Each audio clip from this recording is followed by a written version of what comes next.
1980년 국가의 비상대책위원회 일명 국보위의 실질적 권력자였던 전두환은 그해 8월 삼천계획 5호를 발표합니다.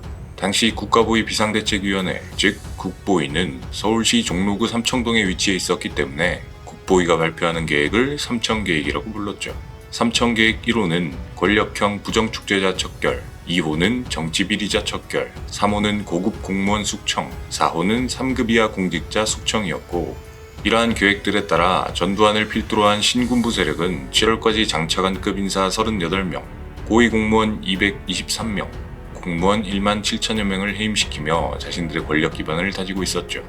자, 그런데 1에서 4호까지의 계획을 보면 공무원을 대상으로 하고 있었는데 삼천계획 5호는 그 대상을 국민으로 확대하였습니다. 사회정화운동, 즉 삼천계획 5호의 목표는 불량배소탕 및 사회악을 뿌리 뽑는다는 것이었죠.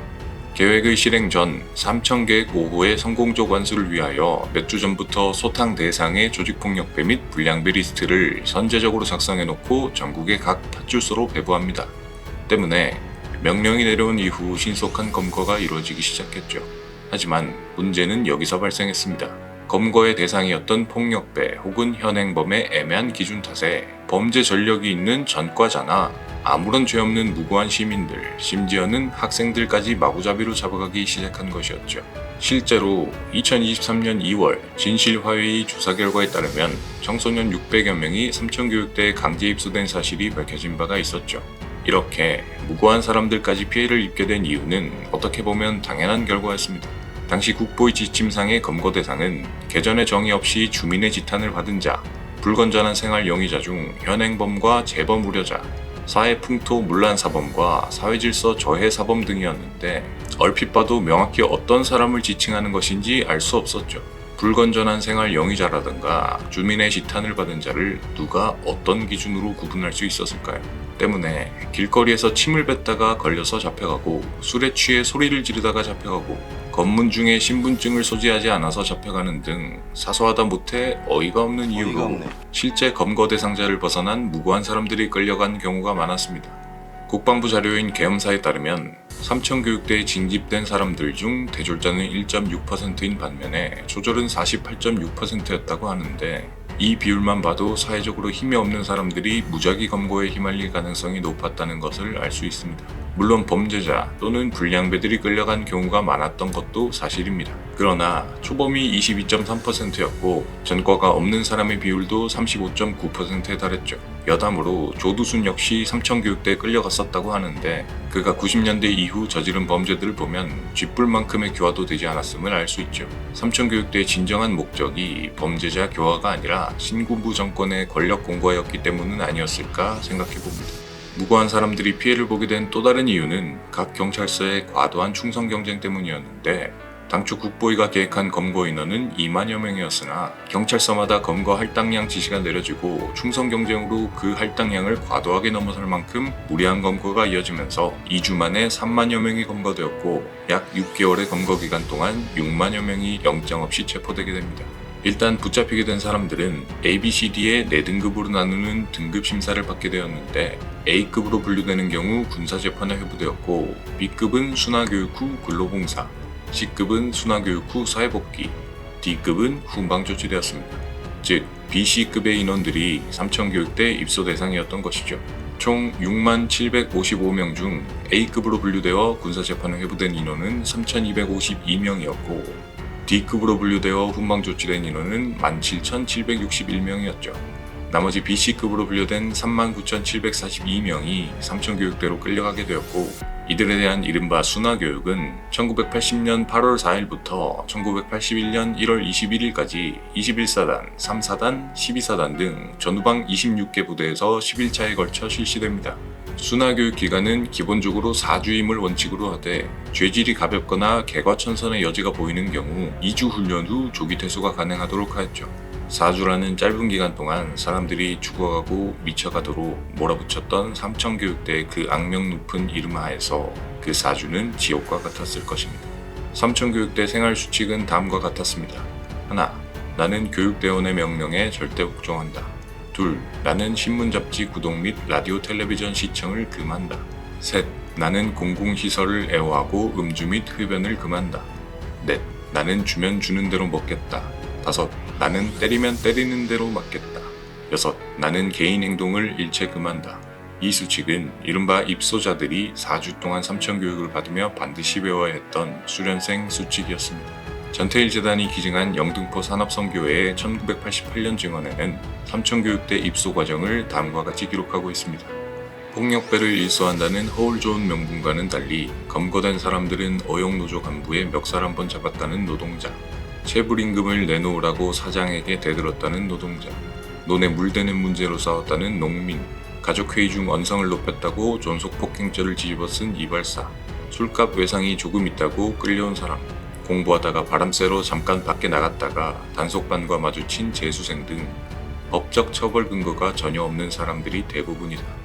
전국 각 경찰서에서 수갑을 찬 채로 26개 군부대로 넘겨진 이들을 기다리는 것은 포로 소용소보다 더 끔찍한 지옥이었다. 2중 3중의 철조망과 장갑차, 그리고 완전 무장한 군인들의 에어싸인 채 머리를 빡빡 깎이고 유격훈련, 목봉 체조, 제식훈련 등 혹독한 훈련과 기합, 그리고 인간성을 파괴하는 잔인한 구타와 참기 어려운 배고픔, 추위에 시달리며 수련생들은 더 이상 인간이기를 포기해야만 했다. 붉은 모자를 깊이 눌러 쓴 교육조교들은 여러 형태의 악랄한 기합 방법을 개발해냈다. 피해자들의 증언에 따르면 원산폭격, 한강철교, 쥐잡기 등 가혹행위는 물론이고 기합을 못 받는다고 생식기를 마구 짓밟아 하반신을 마비시킨 사건, 배가 고파서 군견 사료를 훔쳐먹었다고 개처럼 기며 짖도록 한 사건, 군견을 풀어 수련생들을 물어뜯게 한 사건, 처우 개선을 요구하는 수련생이 할복을 하자 땅바닥으로 떨어진 창자에 소금을 뿌리며 조롱한 사건 등 끔찍한 일들이 있었다고 합니다. 이러한 증언들도 100% 진실이라고 장담할 수는 없겠지만 최소한 증언들에 준하는 정도의 심각한 가혹행위가 무고한 국민들에게도 있었다는 것은 확실해 보입니다. 그렇게 끔찍했던 4주간의 순화교육을 마치고 집으로 돌아갈 줄만 알았던 수련생들에게 비보가 날아듭니다. 2400번 표동종. 네! 할렐루야! 2281번 홍석준. 예! 할렐루야! 2116번 황기석. 예! 감사합니다! 이상 삼천교육대 제3기 교육 완료. 나머진 6개월간 삼천근로 봉사대 편입된다. 이상. B급, 즉 순화교육 후 근로봉사 대상자였던 1만 16명은 집으로 돌아가지 못하고 수개월에 걸쳐 근로봉사라는 명목하에 진지봉사, 도로보수 등 추가적인 노역을 해야만 했죠. 뿐만 아니라 무사히 퇴소하게 된 인원들에 대하여도 추가적인 정부의 감시가 이어졌습니다. 당시 치안본부는 사후관리라는 명목으로 삼천교육대 관련 기록을 전산화하여 범죄 수사에 활용하였고 하위 행정기관에서 순화교육 이수자에 대한 관찰 및 사후관리 기록 카드를 작성하도록 지시하였죠. 심지어는 1990년대 초반까지 주민등록 등초본 상단에 삼천교육 순화교육 이수자라는 문구가 기록되는 등 낙인이 찍혀야 했습니다. 사실상 정부에서 공식적으로 전과자 취급을 했던 것이죠.